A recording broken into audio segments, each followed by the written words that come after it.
Christy Jackson, and we are interviewing Georgine Brown. We're at the Elect Flambeau Veterans Center in Elect Flambeau, Wisconsin. Where and when were you born? I was born in Tomahawk, Wisconsin, and I was raised in the old Indian village on the other side of Flambeau Lake. And I was born back in the early 50s. And what branch of the military did you serve? I joined in the United States Navy. There was a time when I was younger, I wanted to join the Marines, so I took the test. And while I was taking the test, I decided, no, I don't think I want to go. So I answered all the questions with wrong answers. And so the guy, he said, I know you're not dumb. He said, I could tell you fudged this test. I said, well, I just don't think I'm ready to go in the Marines right now. So I waited, and it happened a few years later, Yeah. and I joined the Navy. Yeah. So what made you choose the Navy? My recruiter was an Oneida from Green Bay, and he recruited up in Ashland, and he was always after this, my friend and I. And so finally one day I got tired of what was happening in my life at that time. It was not like I was stuck, but it was a lot of partying, so I decided to join the Navy because I always wanted to go out west. Yeah. And so that's where I went. Yeah, except I had to go to boot camp in Florida, but that was it. And how many years did you serve? I served 4 years active duty and 4 years active reserves, so 6 total. 2 years active reserve? What was your rank when you got out? I got out as a radioman second class, that's an E5. And then what was your job when you were in? I was in the communications field, I was a radioman, and we worked with teletypes. At that time, we didn't have computers, so everything was manual. We did have a machine that did scrambling of messages, encrypting of the high security, top secret messages that we had to learn how to use at that time. It was more like a data processing thing. It was a big giant machine. Nowadays it's all simple. But yeah, that's what we did. And teletypes were like typewriters. So I was really adept at typewriting and typing in shorthand. So that came to me really quick. Yeah. The radioman school, nobody would sit by me because I was too fast, and I went through my lessons and everyone sat on the other side of the room.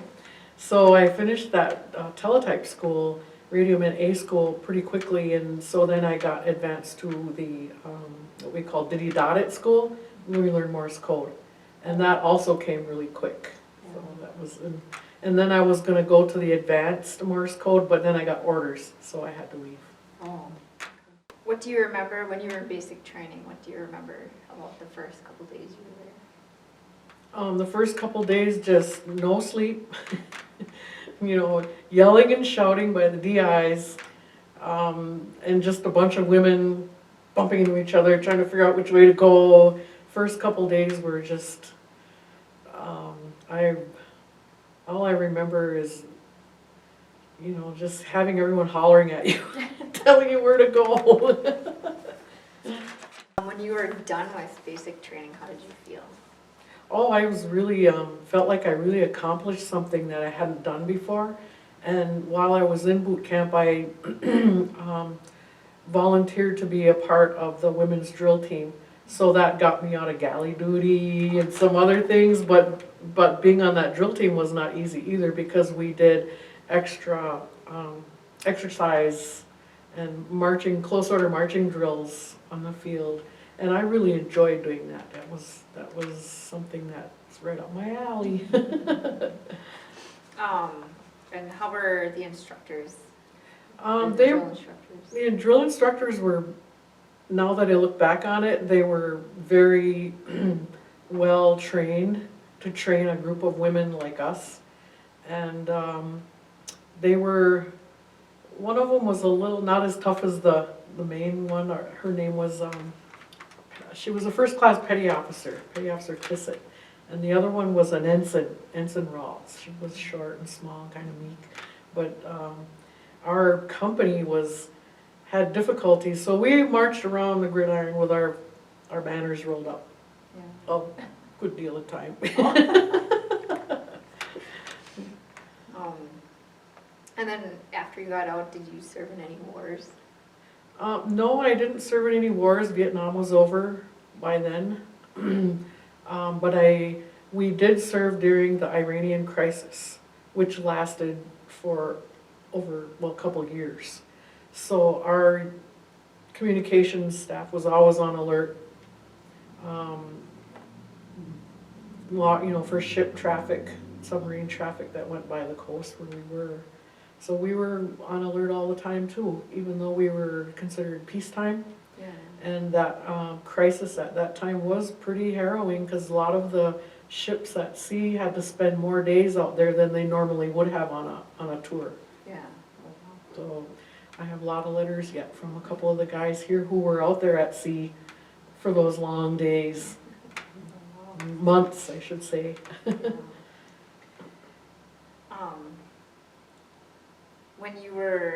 So after basic training and you were in your job, do you have any memorable experiences? On the job, yeah, we had really great teams of radiomen. We were split up into 3 shifts. We had our day shift, days, evenings, and the nights. And we rotated those tours every day. Sometimes you work a day, then you work a night, then an eve, right in a row.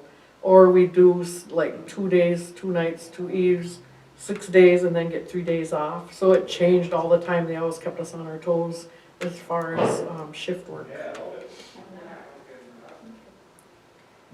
Did you receive any medals when you were in? I received a good conduct medal. I never was in any kind of a situation where I would get any other medals, but I did receive Sailor of the Quarter of my first duty station, which was nice. Yeah. I got my own parking spot. Yeah. So when you were in, how did you stay in touch with your family? We stayed in touch through letter writing, telephones. That's all we had at the time. The letters, we're always writing letters, and I've saved some. And I keep looking around the house for some that I wrote, but I think they threw away. What was the food like when you were in? We had good food. The galleys, Navy galleys were pretty good. Except for boot camp, and maybe the training center, because there were a lot more people there and they had larger people to cook for. But when I got on my first duty station, there were less than 200 people there because it was a top secret base. And the chief cook there was excellent. Yeah. I mean, our Thanksgiving dinners, Christmas dinners were pretty much close to what you got at home. Oh, wow. Yeah, we were lucky. So when you were in, what did you think of the officers? I worked well with the officers. I never had a problem with them. In fact, there were times when we became friends that we had to watch for ethical conduct. We can't intermingle, but I did well. Yeah. They were real good to me, and I was good to them. Yeah. Did my job.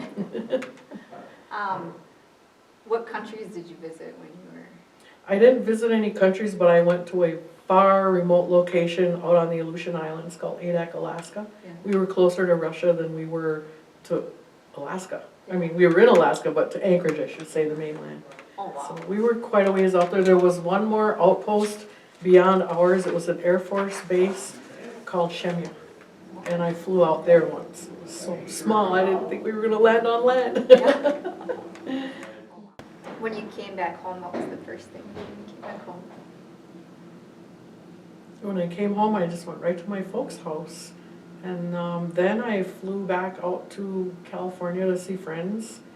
And then I moved to Boise, Idaho, where my aunt and uncle lived, and began a career with the Postal Service there. How did your military training and time influence your life? My training helped a lot as far as self-discipline, getting a job, doing it right the first time and getting it done expeditiously is what I learned. I learned how to be a team player, which is really important in a lot of jobs nowadays, and sometimes you don't see that teams form and you kind of help, you know. When I've been in groups that had, was a little difficult, but I helped draw them together as a team, and that was part of my postal service work, that I had to help people work as a team. So after you were out, did you join a veterans organization? Yeah, my dad helped me join into the American Legion since I wasn't part of a war, so to speak. I did serve during the time of the bombing of the barracks in Beirut. So during that time, I was on duty. I was in the reserves. So being on duty at that time, plus we were on call again and again, because you're always on, you know, you're always told to be ready. And we were told this is what happened, and we're ready. And one of our local hometown guys was there. So I got a phone call right away from home saying he's there. And so of course you're praying and you're just hoping everything works out. And it was a sad time. And I also served during the Grenada conflict, so that helped me be a part of the American Legion. And what kind of activities do you do with the Legion? Right now, I am the bugler and the chaplain at our funerals, military funerals, so I'm part of the color guard for those purposes, which is, I'm very proud to say that I do that. My dad taught me how to play the taps when I was 5 years old. Oh, wow. When I was little. He taught me how to blow the horn, and I learned how to play the taps, and so that's what I guess I was meant to do. Yeah. Is there anything else you'd like to add that we haven't covered? I think the experience, the whole total of experience of being in the service was something that would always stays with you.